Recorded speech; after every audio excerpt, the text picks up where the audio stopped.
마가복음 6장 25절부터 34절까지는 그 앞의 말씀에 대해서 결론적인 적용을 말씀하고 있다, 이렇게 이해하시면 좋겠습니다.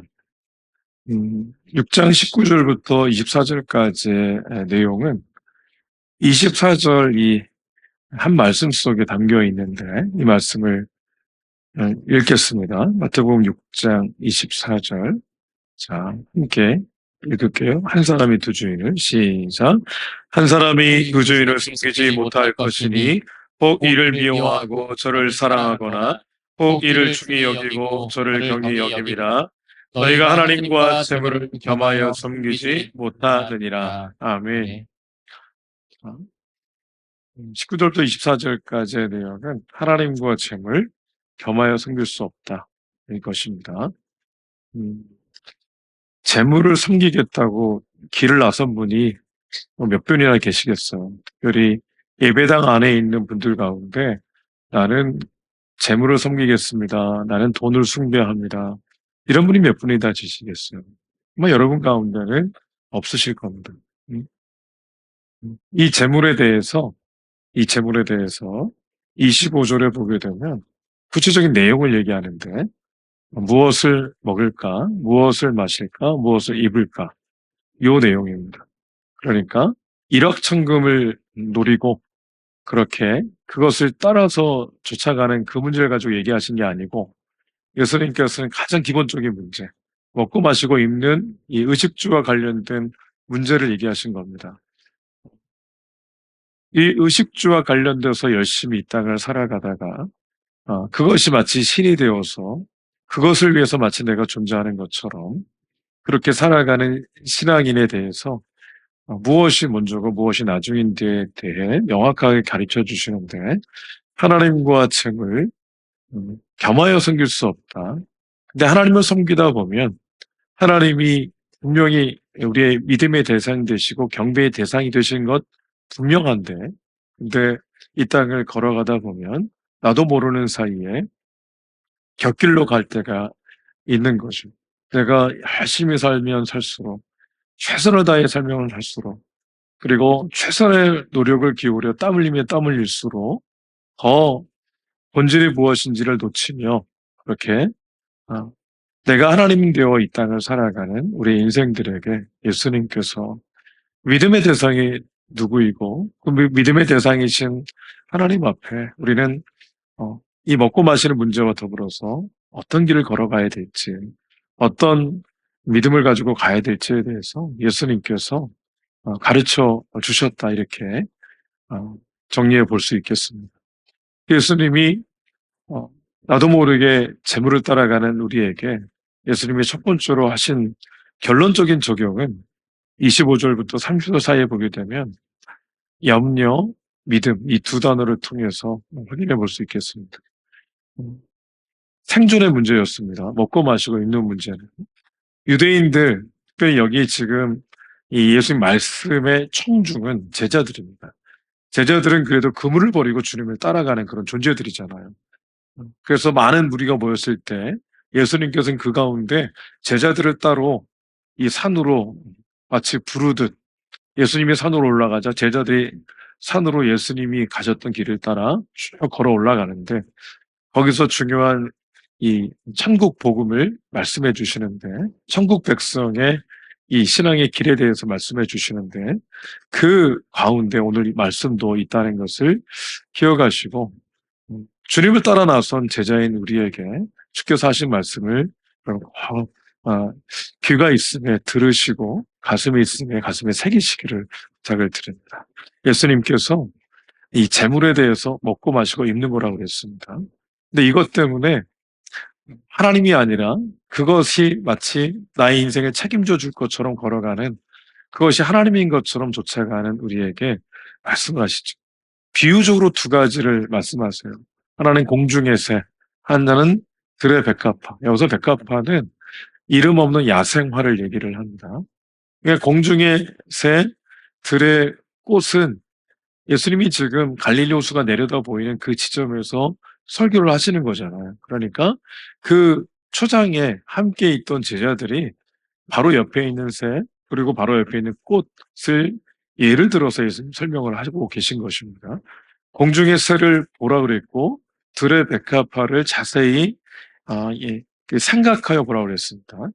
그러니까 자세히 관찰해서 좀 더 깊이 있게 묵상을 좀 해봐라. 이렇게 말씀하신 겁니다.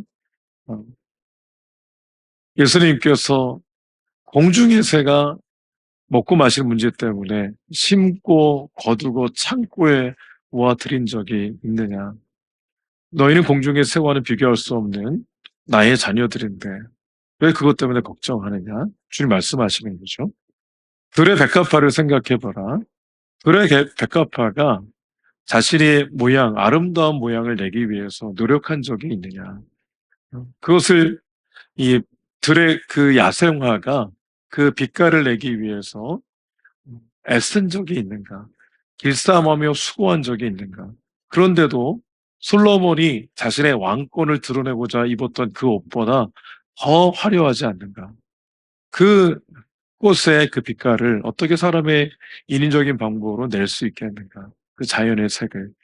예수님께서 그렇게 말씀하시면서 공중의 새, 들의 야생화와 너희는 비교할 수 없는 존재인데 내가 너희들의 아버지지만 이 땅의 통치자로 나의 만든 원리에 따라서 공중의 새, 들의 백합화도 입히고 먹이고 주께서 다스려 가는데 책임져 주시는데 너희들을 왜 내가 책임지지 않겠는가? 예수님이 그렇게 새와 백합화를 통해서 어, 당시 제자들에게 오늘 우리에게 말씀을 해주시는 거죠. 음? 특별할 것 없는 이 말씀을 통해서 늘 놓치고 있는 우리 자신에게 예수님께서 하나님과 우리의 관계가 어떤 관계인가를 계속 말씀하시는 거죠. 그래서 말씀하시잖아요. 너희가 염려하기 때문에 정말 밤새도록 염려를 해서 그 키를 한 자라도 더 할 수 있느냐. 여기서 키는 수명을 얘기하기도 하고 우리 물리적인 키를 얘기하기도 합니다. 밤새도록 고민한다고 해서 키 10cm, 20cm 늘릴 수 있느냐. 하루를 더 살게 할 수 있느냐. 주님이 그렇게 묻고 있는 겁니다. 키 늘릴 수 없고 줄일 수도 없고 수명 연장할 수도 없고 중단할 수도 없죠. 이 예수님 말씀하신 것은 그게 우리의 한계라는 것을 말씀하는 겁니다. 통치권자 앞에서 주권자 아래에 있는 우리의 위치는 바로 그런 거라는 것을 우리의 능력과 지혜가 비교적 탁월할 수도 있고 대단할 수도 있지만 주권 아래에 있습니다. 스티브 잡스가 혁명적인 그런 인생을 살았지만 췌장암에 걸렸을 때 초기에 병원 의사를 찾아갔으면 그는 지금도 살아 있었을 겁니다. 본인이 본인의 방법으로 치료해 보고자 하다가 결국은 치료할 시기를 놓쳐서 췌장암 때문에 죽은 사람이 스티브 잡스잖아요. 대단한 사람이죠. 그렇지만 그가 갖고 있는 그 대단함이라는 것은 비교적입니다. 상대적이고 절대적이지 않습니다.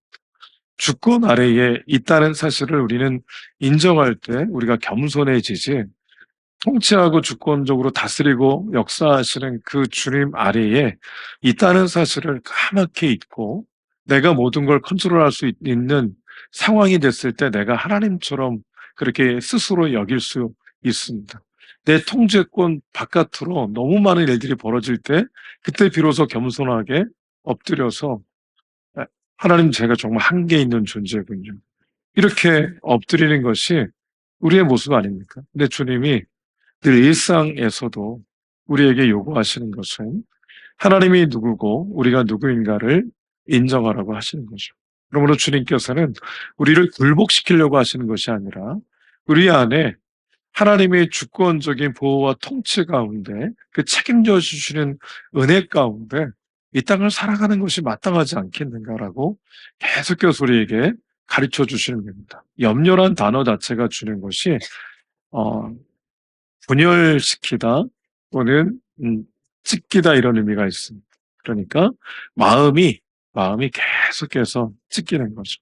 천갈래 만갈래로 계속해서 조각이 나는 겁니다. 조각난 마음에는 힘이 없습니다. 조각난 마음은 평강이 있을 수가 없어요. 밤새도록 염려하는 그 마음은 평강의 마음이 아니고 조각난 마음이고 분열된 마음이고 그리고 거기서 오는 힘없음이 결국 삶의 현장에서 감정으로 반응하게 되는 것으로 이어지는 것을 보게 됩니다. 우리에게 물리적으로 백이란 힘이 있다면 우리의 삶의 환경에서 천이란 그런 염려해야 될 수밖에 없는 상황이 발생했을 때 우리가 감당할 수 있습니까? 감당할 수 없죠. 감당하려고 하다가 스스로 계속해서 동굴 속으로 들어가는 자신을 발견하게 됩니다. 어? 밀려오는 파도를 우리가 어떻게 할 수 있겠어요? 염려가 없는 게 건강한 신앙인이 아닙니다. 두려움이 없는 것이 좋은 신앙의 모델이 아닙니다. 염려가 밀려오고 두려움이 밀려올 때 거기서 나는 어떤 믿음의 자세를 취하느냐. 이게 건강한 신앙인, 좋은 신앙인의 모습이 거기서 드러난다라고 볼 수가 있겠습니다. 예수님께서 염려가 밀려오는 건 당연하지만 염려가 밀려올 때 그 염려의 근원을 제거하고 그 상황을 바꿀 수 있는 자가 누구인가? 그 주권자 앞에 너는 어떠한 모습으로 서 있는가? 오늘 성경적으로 예수님께서 왜 그렇게 두려워하느냐고, 응? 왜 그렇게 염려하느냐고, 공중에서의 들의 백합화도 내가 책임지는데 왜 그래 너희일까 보냐, 하물며 너희일까 보냐, 하나님의 형상대로 지은 나의 자녀인 너희들을 내가 왜 책임지지 않겠는가? 믿음이 작은 자들아, 이렇게 말씀했습니다. 예수님이 믿음을 얘기하신 겁니다. 염려, 그 염려가 나를 사로잡으려고 할 때 어떻게 반응해야 되는지를 가르쳐 주신 거죠. 우리에게 믿음이 필요한 겁니다. 자, 믿음이 작은 자라고 마태는 이 마태복음에서 5번 정도 이렇게 언급을 합니다. 예수님 그렇게 말씀하셨다는 것을. 그 중에서 2개의 본문을 찾아보겠습니다. 마태복음 8장을 한번 보시겠습니다. 성경 말씀 스크린에 이제 띄워주실 텐데 8장 23절에서 27절까지의 말씀인데요. 제자들이 갈릴리호수를 건너가려고 합니다. 예수님 같이 배에 타셨어요. 예수님이 주무시고 계셨어요. 근데 바람이 부니까 파도가 높게 일죠. 그러니까 앞으로 나갈 수가 없었어요. 애써도 방법이 없었던 겁니다. 이 제자들이 예수님께로 찾아갔습니다. 주무시는 주님을 깨우면서 주님, 우리가 죽게 됐습니다. 우리가 죽게 됐습니다. 그때 예수님께서 일어나셔서 이렇게 말씀하셨죠. 8장 26절을 스크린을 보시면서 함께 읽도록 하겠습니다. 시작. 예수께서 이르시되 소아를 믿음이 작은 자들아 하시고 곧 일어나서 바람과 바다를 꾸짖으시니 아주 잔잔하게 되거늘. 아멘. 마태복음 6장에서 믿음이 작은 자들아 했을 때는 관계 속에서 우리가 어떠한 태도를 취할지를 가르쳐 주신 겁니다. 근데 오늘 말씀은 상황이 있죠. 어떤 상황이냐면 믿음으로 반응해야 될 그런 상황을 지금 펼쳐져 있는 겁니다. 제자들이 열심히 노력했어요. 애쓰고 힘썼어요. 그들 자신에게 동력이 있는 것처럼 모든 에너지를 다 쏟아 부었습니다. 근데 문제는 해결되지 않고 상황은 나아지지 않고 압보 상태에 있는 겁니다. 그때 예수님 흔들어 깨울 때 예수님께서 어찌하여 무서워하느냐? 무서움이 밀려오는 게 당연한데 예수님은 왜 무서워하느냐? 믿음이 작은 자들아. 이렇게 말씀하신 이유는 뭡니까? 주님 내가 있는데, 내가 너희들과 함께 있는데, 내가 잠을 자는 것 때문에 아무런 일도 하지 못할 것처럼 그렇게 여겼느냐? 때로 우리가 이 땅을 살아가다 보면 나는 고통스러운데 주님은 아무런 일도 하지 않는 것처럼 느낄 때가 있습니다. 주님이 주무시고 계시는 것처럼 느낄 때가 있는 거예요. 주님이 방관하고 있는 것처럼 느낄 때가 있습니다. 근데 주님이 방관하고 있는 게 아니잖아요. 주님이 저 상태에서 제자들에게 믿음에 대해서 말씀하셨습니다. 그리고 일어나셔서 바람과 바다를 꾸짖으셨어요. 근데 주님이 이 땅에 자연 세계를, 영적 세계를, 이 땅을 통치하시는 그런 분이라는 것을 명확하게 제자들에게 보여주신 거죠. 우리 인생에 파도가 밀려올 때 파도가 빨리 지나갔으면 좋겠다 생각을 합니다. 하나가 밀려가면 지나가면 또 파도가 안 옵니까? 또 오죠. 더 큰 파도가 밀려오죠. 파도가 10이란 파도가 밀려오면 우리는 10에 해당하는 동력이 있어야, 에너지가 있어야 최소한 맞설 수 있습니다. 근데 100이란 파도가 밀려오면 10의 동력을 가지고는 방법이 없어요. 이 땅을 살아가다 보면 우리가 해결할 수 있는 일상이 있습니다. 근데 그 일상에 주님이 파도를 잠깐만 일으키시만 해도 우리가 감당할 수 없는 수준의 파도가 밀려오는 것처럼 느껴지잖아요. 그때 방법은 배웠습니다, 저도. 파도가 백이란 파도가 밀려올 때 우리의 방법은 10이라고 하는 우리의 동력을 꺼야 된대요. 꺼야 그 파도 앞에 좌초되지 않고 그 파도를 타고 결국은 이 끝내는 잔잔한 바다 위에 좌초되지 않고 승리할 수 있다는 걸 배웠습니다. 여러분, 주님이 동력 되시는데 그 동력 되신 주님을 찾아가는 것이 지혜잖아요. 주님 지금 이런 상황이 됐다는 것을 주 앞에 애쓰고 심써 그렇게 나아가지는 도저히 방법이 없다는 것을 알고 제자들이 주님께 나아갔던 것처럼 주님을 의지해야 될 상황 속에 주님을 의지하고 가는 것이 지혜지, 주님을 의지하지 않고 그런 상황 속에 주님을 의지하지 않고 끝까지 해보는 것이 나의 미덕인 것처럼 그렇게 나아가는 것은 어찌 보면 지혜가 없는 거 아닙니까? 하나님 앞에서 우리의 일상이 그대로 유지가 될 때는 하나님의 은혜란 걸 모르다가 일상이 좀 깨지면 아, 하나님의 은혜였구나라는 것을 깨닫게 됩니다. 여러분, 제자들이 늘 잔잔한 바다가 아니었어요. 그리고 그 당시에 높은 파도가 일어서 잔뼈가 굵은 바다에서 잔뼈가 굵어서 이겨낼 수 있다고 생각된 그들이 열심히 애를 썼지만 도저히 방법이 없자 주님을 찾아간 것은 참 지혜로운 거죠.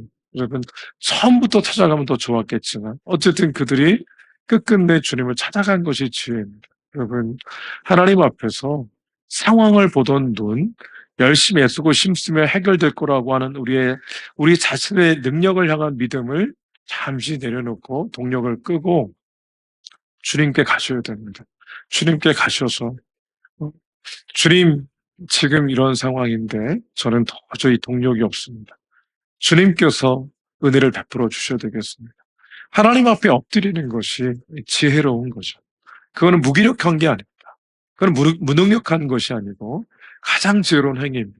여러분, 이 말씀을 곡해하면 우리는 아무것도 안 하고 주님이 모든 것을 다 해주시는 이것이라고 착각할 수 있는데 그것은 요행입니다. 그건 믿음이 아닌 겁니다.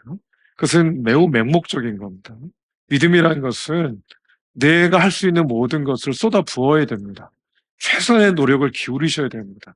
근데 그 결과, 그 열매는 주님의 영역이라는 믿음을 고백하는 겁니다. 그리고 주님께서 결론내시고 마침표를 찍으시고 결국 열매 맺으시기를 그렇게 소망하면서 그 모든 것들을 주님께 내어 맡기는, 내가 열심히 최선을 다해 눈물을 흘리고 땀 흘리는 것조차도 그 공급은 주께로부터 공급받은 것이고, 그래서 주님께서 내게 허락하신 직장에서 나의 사업의 현장에서 최선을 다해 그 길을 걸어가는 것. 그러나 내가 최선을 다했기 때문에 열매가 반드시 맺어져야 된다가 아니라 내가 최선을 다하지만 열매 맺는 것은 주님의 영역이기에 주님께 다 내어 맡기는 것 자체를 우리는 믿음으로 봅니다. 주님께서 요행을 우리에게 얘기하지 않으셨습니다.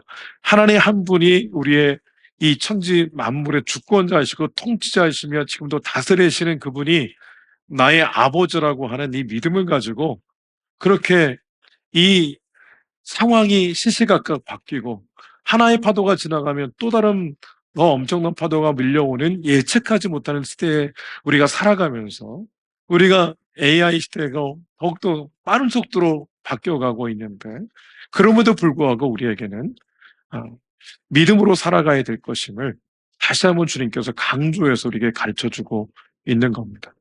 응? 지금 마태복음 8장 26절을 읽으셨는데요. 마태복음 14장에도 같은 말씀이 있어요. 마태복음 14장을 한번 보시죠. 예수님이 밤에 제자들을 찾아갔습니다.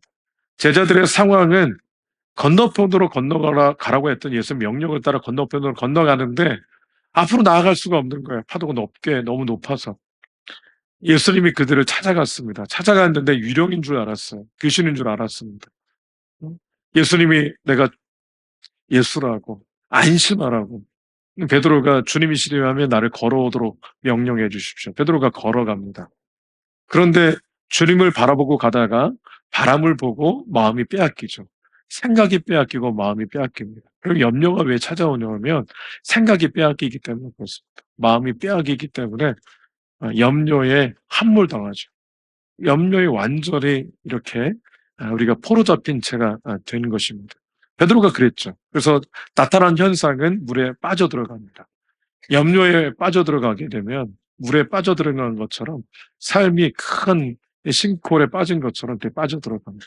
예수님께서 왜 믿음이 없느냐고 책망하기 전에 뭐라 그러셨습니까? 그를 붙잡으셨어요. 그의 손을 붙잡으셨어요. 그리고 건져 올리셨습니다. 그리고 가르쳐 주십니다. 믿음이 작은 자여 왜 의심하였느냐. 예수님 믿음을 또 가르쳐 주신 겁니다. 결국 베드로는 믿음을 가지고 걸어갔습니다.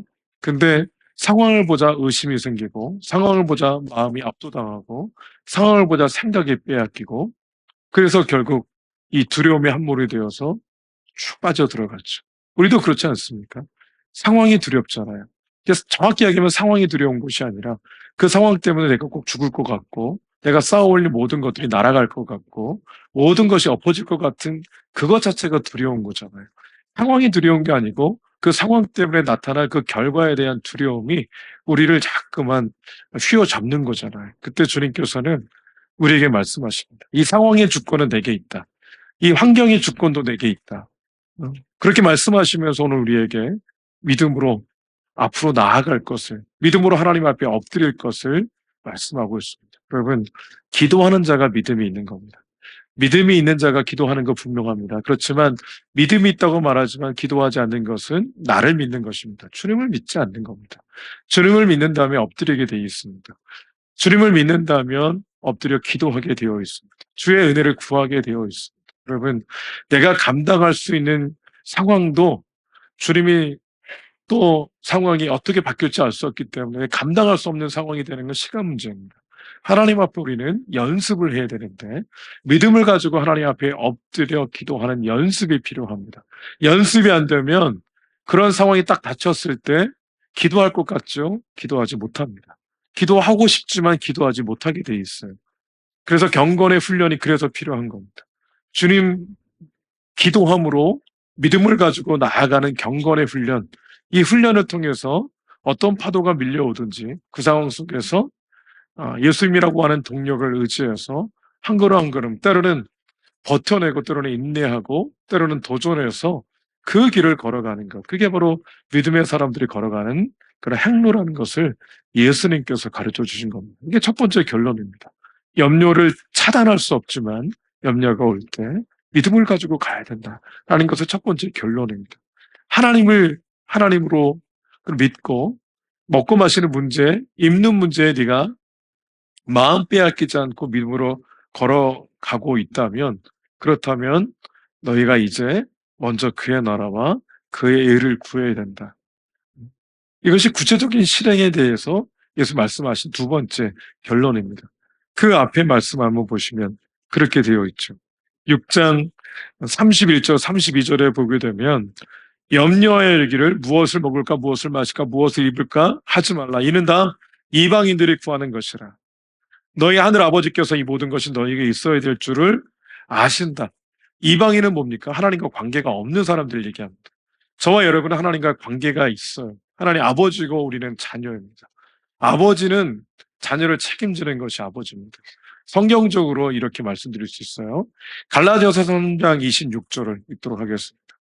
갈라디아서 3장 26절입니다. 자, 같이 한번 읽어보겠습니다. 자, 시작. 너희가 다 믿음으로 말미암아 그리스도 예수 안에서 하나님의 아들이 되었으니 아멘. 믿음을 통해서 예수님 안에 하나님의 아들이 되었습니다. 그 다음 말씀 읽어볼게요. 로마서 8장 14절부터 17절까지 우리 시작. 우리 하나님의 영으로 인도함을 받는 사람은 곧 하나님의 아들이라. 너희는 다시 무서워하는 종의 영을 받지 아니하고 양자의 영을 받았으므로 우리가 아빠 아버지라고 부르짖느니라. 성령이 친히 우리의 영과 더불어 우리가 하나님의 자녀인 것을 증언하시나니 자녀이면 또한 상속자 곧 하나님의 상속자여 그리스도와 함께한 상속자니 우리가 그와 함께 영광을 받기 위하여 고난도 함께 받아야 할 것이니라. 아멘. 우리가 하나님의 아들이심을 믿으시기를 주의 이름으로 축복합니다. 축복합니다. 여러분 믿으셔야 됩니다. 여러분의 자녀들에게 내가 아버지야라고 설득한 적 있으세요? 내가 엄마라고 자녀에게 설득한 적 있으십니까? 설득한 적 없으실 거예요. 근데 태어날 때부터 단 한 번도 빠지지 않고 사랑의 수고와 눈물의 수고를 아끼지 않았기 때문에 자연스럽게 자녀들은 엄마, 아버지라고 불러요. 마치 자신들이 무언가 권리가 있는 것처럼 그의 엄마, 아버지를 윽박지르면서도 그 사랑의 관계 속에서 살아갑니다. 엄마가 아빠가 출장을 가요. 그때 잘 다녀오라고 얘기를 합니다. 아빠가 마지막이고 이제 나는 돌아오지 않을 거야. 그런 마음을 품고 아빠를 보내는 아들, 딸은 아무도 없습니다. 돌아올 것에 대한 확신을 갖고 있어요. 그리고 돌아올 때 맛있는 거 사오라고 그렇게 얘기를 합니다. 돌아오면 아버지가 용돈도 주고 밥도 사줄 것에 대한 기대도 있어요. 그게 아버지를 향한, 엄마를 향한 자식들의 모습인 거거든요. 우리가 자녀잖아요. 자녀는 하나님 아버지의 사랑을 깨달아야, 그 십자가의 사랑을 조금 느끼고 깨달아야 우리 아버지는 나를 책임지는 분이신데 라는 믿음의 고백으로 화도가 밀려와도 아버지를 의지해서 잠잠히 담대하게 버틸 수가 있는데, 평상시에 아버지의 사랑의 수고를 우리 개인적으로 경험한 적이 없으니까 두려워 떨기만 하는 거죠. 그러므로 신앙은 관계입니다. 아버지와의 관계가 있어야, 그리고 그것이 습관이 되고 거룩한 연습이 되어야 그때 비로소 아버지의 이름을 의지해서 갈 수가 있는 겁니다. 계속해서 우리가 의심하다가 이 신앙의 여정을 다 송두리째 갉아먹어 버리면 어떡합니까? 성경에서 분명히 대가를 지불하신 주님이 내가 내가 너희 아버지라고, 너는 나의 상속자라고 말씀하고 있습니다. 여러분, 이 믿음이 우리에게 분명해야 됩니다. 음? 우리 저는 딸이 셋이 있는데 둘째가 여기 광주에 왔을 때 지나가는 말로, 약간 지나가는 말이지만 본심이 드러나는 걸 제가 들은 적이 있어요. 모든 23살의 아이들이 다 나랑 똑같으냐 이렇게 질문도 아니고 하소연도 아니고 그런 얘기를 제가 들었어요. 들었을 때 그게 어떤 의미인 줄 알아요. 조금 있으면 난 졸업을 해야 되는데 취업을 어떻게 해야 될지도 잘 모르겠고, 내가 객관적으로 그럴 만한 능력이 있는지 잘 모르겠고, 또 어떤 기업으로 내가 그 취업을 해서 가야 될지도 잘 모르겠고, 우리 아버지는 뭐 집도 있는 것도 아니고 돈도 있는 것도 아니고 도움을 받을 데도 없는데, 한국에 아무것도 내가 없는데 방학이 되면 기숙사에다 짐을 빼가지고 할아버지 집에 짐을 보내야 되는 그런 늘 형편과 처지인데 다른 애들도 다 똑같은가? 이런 어떤 염려와 고민이 있는 걸 들었어요. 제가 그렇게 얘기했어요. 기도하는 아버지가 있는데 뭐 걱정이냐. 그리고 나랑 엄마도 쌓아놓고 너희들 키운 거 아니고, 그리고 여유가 있어서 너희들 키운 게 아닌데 뭐 그렇게 걱정해. 그랬더니 그 아이도 지난 모든 세월을 함께 했기 때문에, 함께 엄마 아빠가 100원 가지고 일주일을 사는 것을 보았기 때문에, 그래도 넉넉하게 잘 살아낸 걸 알기 때문에 그 아이가 아멘 하더라고요. 음? 저희 어머니가 사형제를 불렀습니다. 사형제로 불러가지고 다 대학을 졸업시킨 다음에 어머니가 그렇게 얘기했어요. 아주 중요한 걸 얘기해 주셨어요. 물줄기가 이렇게 물탱크를 향해 들어오는데, 어, 창구는, 그 문은, 수문은 활짝 열려 있는데 쓸데없이 빠져나가는 모든 문은 하나님께서 다 잠궈 주셨다. 그래서 꼭 필요한 데만 하나님이 나가게 하셨다. 예, 돈을 얘기하시는 거예요. 너무 돈이 많이 없었지만 너희들 공부시켰던 이 비밀은 절대적인 하나님의 은혜인데, 하나님의 은혜는 더 많이 벌고 더 여유가 있고 더 많이 쌓아올리는 게 하나님의 은혜가 아니고, 하나님께서 나갈 수 있는 모든 구멍들을 다 막아주셔서 너희들이 지금 여기까지, 그리고 우리 가정이 여기까지 올 수 있도록 하셨다. 음? 이게 하나님의 은혜다. 이런 말씀을 해주셨어요. 여러분, 저는 그 하나님을 향한 믿음이 있어요. 그 하나님이 나의 아버지, 우리의 아버지라고 하는 분명한 믿음이 있습니다. 그 믿음이 있는 자에게 예수님이 당부하신 것은 먼저 그의 나라와 그의 의를 구하라. 그래야면 내가 너희들 반드시 책임질 거야. 근데 이건 조건이 아닙니다. 주님은 그의 나라와 그의 의를 구하는 자들만 딱 꼭 집어가지고 책임져 주는 그런 분이 아니고 이건 보편적인 거예요. 생존의 문제니까. 주님이 다 그렇게 책임져 주십니다. 근데 내가 너희들한테 기대하는 바가 있다면 하나님의 통치와 다스림 가운데 주님이 기뻐하시는 뜻을 먼저 너희가 우선순위를 가지고 그것을 취하고 택하고 그 길 걸어갔으면 좋겠다. 주님이 이 피 맺힌 말씀을 해 주신 겁니다. 내일은 너희의 날이 아니고 나의 날이고 내일은 너희의 주권 가운데 있는 게 아니라 나의 주권 가운데 있는데 내일이 한날 괴로움은 그날로 족하고 내일은 또 다른 창조의 역사가 계속될 텐데 왜 오늘이 아니라 내일 문제를 가지고 미리 앞당겨서 염려와 근심과 두려움 가운데 살아가느냐?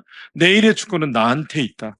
이렇게 주님이 말씀하시면서 우리가 살아갈 오늘 이 하루를 살아가는 날들 동안에 다른 게 아니라 먼저 그의 나라와 그의 의를 구하고 믿음을 가지고 살아가기를 갈망하는 마음을 이 제자들에게 가르쳐 주셨고 오늘 우리에게 가르쳐 주신 거죠. 돈이 있으면 나중에 돈을 많이 벌면 내가 고아원도 짓고 양로원도 짓고 사회복지 사업 하겠습니다.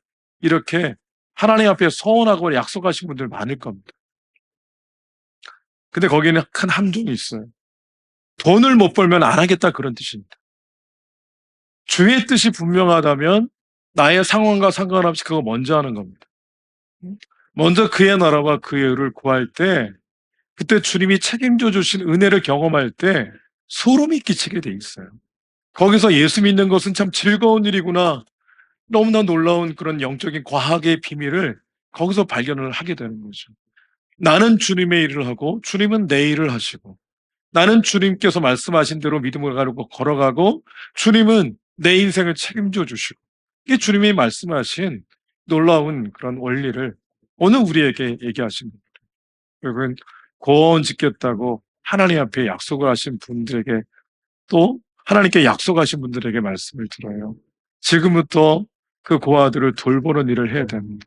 후원하시고 그리고 찾아가시고 편지 쓰시고 헌금하시고 할 수 있는 것을 해야 됩니다. 시간이 없어서 예배하지 못하잖아요. 예배하는 것이 주의 뜻이고 시간이 없는 건 나의 상황이라면 예배하는 걸 먼저 하는 겁니다. 그리고 나서 시간이 없음을 책임져 주시는 주님을 경험하는 이 역설의 원리가 적용이 되어야 그때부터 영적인 은혜 가운데 살아갈 수 있는 겁니다. 제가 경험해 보니까 시간이 없다 말하지만 정확히 얘기하면 시간이 없는 게 아니고 능력이 없을 수 있고 효율이 떨어질 수 있어요. 주님이 함께 하실 때 능력이 생겨나고 주님이 함께 하실 때 효율이 극대화되는 것을 저도 많이 경험합니다. 일이 너무 많은데 이 일 가운데 먼저 해야 될 것이 무엇인지 분별력을 주시는 거예요. 판단력을 주시는 겁니다. 그래서 10가지 일도 감당하게 하시는 거죠. 우리 주님은 능치 못하심이 없으신 분입니다. 중요한 건 우리가 먼저 그의 나라와 그의 뜻을 시간이 없지만 내가 예배하기를 선택하고 그리고 여력이 없지만 봉사하기를 선택하고 내가 하나님 앞에 생활비도 쪼들리지만 약속한 하나님께 마땅히 드려야 될 것을 헌금하고 그런 가운데 하나님의 공급과 책임지심을 경험하는 이 신앙, 주님이 이것을 오늘 우리에게 가르쳐 주신 겁니다. 여러분, 예수 믿는 사람이 비굴하게 사는 법은 믿음이 있으되 믿음으로 살지 않는 게 그게 가장 비굴해지는 법입니다. 여러분, 우리가 영광스러우신 주님의 십자가의 은혜로 구원받았는데 비굴하게 살면 안 됩니다. 당장 눈앞에 있는 현실 때문에 그 주님을 외면하고 또는 모른 척하고 그리고 멀리 떠난 이방인처럼 주님과 관계없는 사람처럼 신앙의 길을 걸어가시면 안 됩니다. 하나님 앞에서 주님은 우리에게 원리를 가르쳐 주셨어요. 이 원리대로 살아갈 때 주께서 복도 약속해 주셨습니다. 이삭에게 가뭄이 들었지만 내가 약속하고 복을 주었으니까 이 땅 떠나지 말라고, 애굽으로, 이집트로 가지 말라고. 이삭이 순종하잖아요.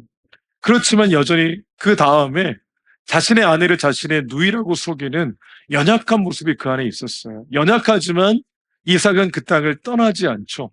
하나님 약속하신 복을 주시잖아요. 여러분, 가뭄이 오고 풍랑이는 바다 한복판에 있는 분들이 참 많이 있습니다. 당장 직장에 기약경을 구하고 있는데 몇 개월 동안 직장이 구해지지 않고, 사업은 언제 망해도 이상하지 않고, 그리고 아이의 학비가 밀려가지고 1년 내내 학비를 내지 못하는 분도 있습니다. 그러면 형편과 처지가 다 달라요. 근데 주님이 그 모든 형편과 처지를 초월해서 주님께서 책임지겠다고 말씀하시면서 당부하시는 것은, 그럼에도 불구하고 먼저 그의 나라와 그의 의를 구하는, 마치 사르밧 과부처럼 이 가루, 이 밀가루, 그리고 기름 가지고 밥해 먹고 빵 만들어 먹고 아들과 함께 굶어 죽을 작정을 한 그에게 엘리야를 보내셔가지고 엘리야를 위해서 먼저 이 빵을 만들어 오라고, 가당치도 않는 주님의 명령 앞에 사르밧 과부가